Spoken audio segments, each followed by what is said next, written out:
0,75, ¿por qué?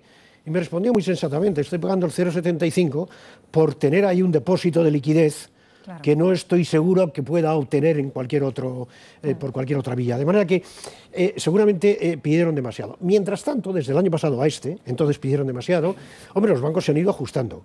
¿Cómo se han ido ajustando? Pues lamentablemente, en su gran mayoría, pues reduciendo sus activos, que quiero decir, no renovando créditos que iban venciendo para poder acumular liquidez. Por eso han llegado a una situación más líquida en el vencimiento de estas operaciones. Pero claro, esto ha tenido un coste importante para la economía real. Y la cuestión es, y a partir de aquí, que, hombre, siguen todavía bastante cerrados los mercados mayoristas para proporcionar liquidez a la banca, sigue cerrado el interbancario, todavía bastante, no solo para los bancos españoles, sino en toda Europa, y por lo tanto sigue esta demanda excesiva de liquidez. Lo esperable es que todo esto vaya cediendo en el segundo semestre de este año y que, por tanto, pues vayamos en ese sentido a una situación mejor, ¿no? Parece ser que están siendo los bancos españoles los que más presiones están haciendo para pedirle al Banco Central Europeo que abra el grifo en la liquidez en el plazo a un año, ¿no? Al menos esto es lo que decían algunos periódicos económicos europeos esta semana, en concreto el Financial Times. Se le preguntaba también a la ministra de Economía, Elena Salgado, sobre este asunto, y esto es lo que respondía exactamente Elena Salgado. Espero que en esta ocasión, como en otras, pues el Banco Central Europeo sea consciente de las necesidades de nuestro sistema financiero.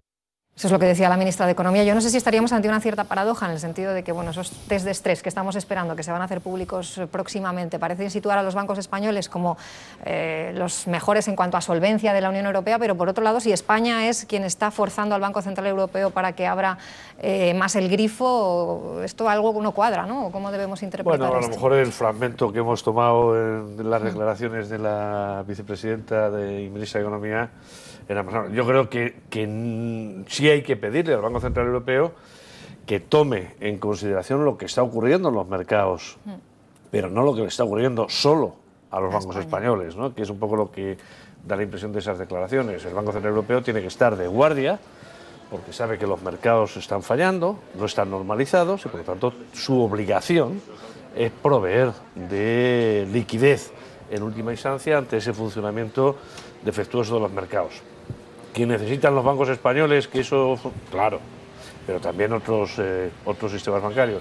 Cuestión distinta es el análisis de estrés, ¿no, Mónica? En el que fundamentalmente lo que se va a ver es la capacidad de resistencia, fundamentalmente digo, de los recursos propios, ¿no? Y ahí probablemente podría coexistir un análisis de estrés muy bueno y una cierta sequía de liquidez. Pero insisto, no estamos ante un problema único, exclusivo del sistema bancario español, aun cuando se haya podido deducir de esas declaraciones, ¿no?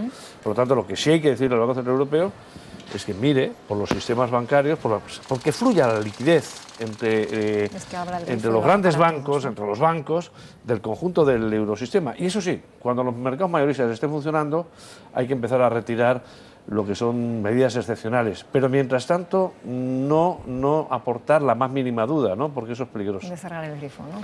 Claro, yo es que quiero pensar que efectivamente esa frase de la ministra de Economía está tomada solamente en un contexto restrictivo y que me faltaba. Quiero pensar eso porque, de no ser así, diría, un ministro de Economía nunca debe decir eso. No debe decir que sus bancos tienen problemas que otros bancos no tienen.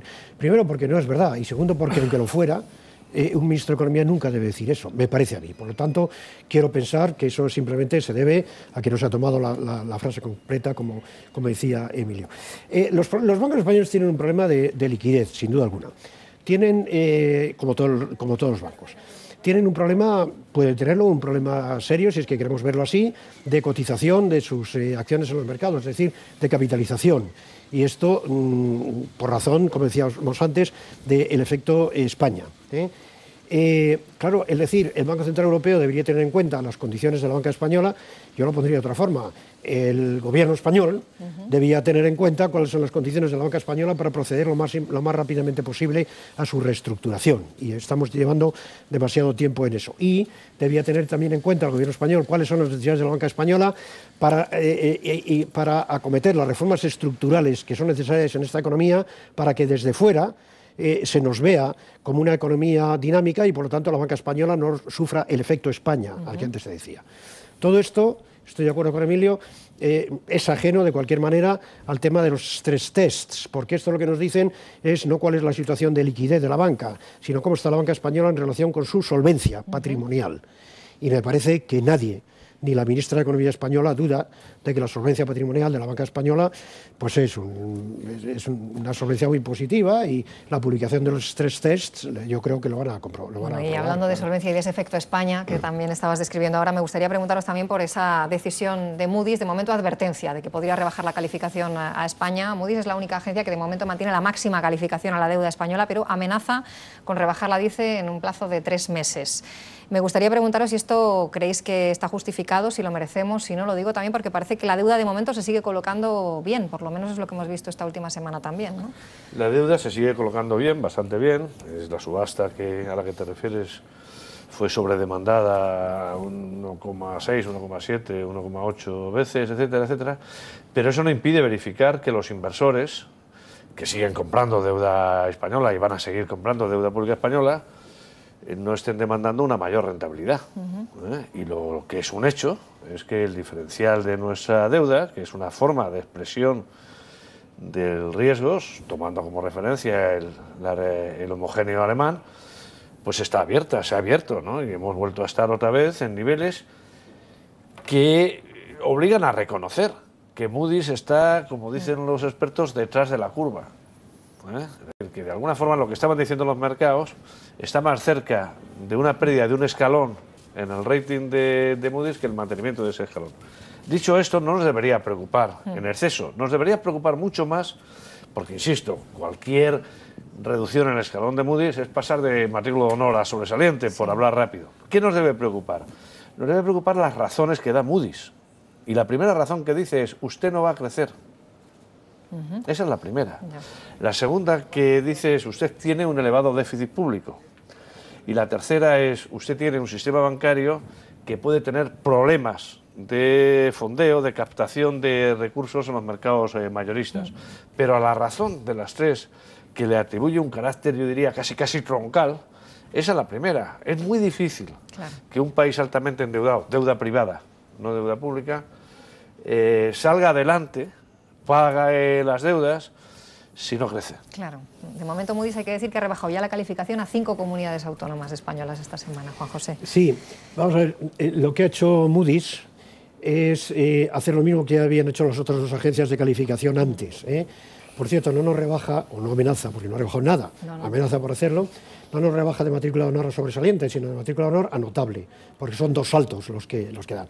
Bueno, que no está mal tener notable, pero en fin, pero no es sobresaliente. Bueno, no extraña. A mí lo único que me extraña es que reaccionemos ahora diciendo, pero esto ya se veía, cuando lo hicieron las otras 2 agencias, se reaccionó desde el gobierno diciendo, pero qué barbaridad, las agencias de rating hay que meterlas en cintura porque se equivocan. No, mire usted, no. Sí, estaba muy claro. Y lo que dice ahora Moody's es, como decía muy bien Emilio, lo que ya decían antes los mercados. ¿Quiénes son los mercados? Pues todos nosotros, y lo veníamos diciendo todos. La deuda pública española se coloca bien, pero a tipos más altos.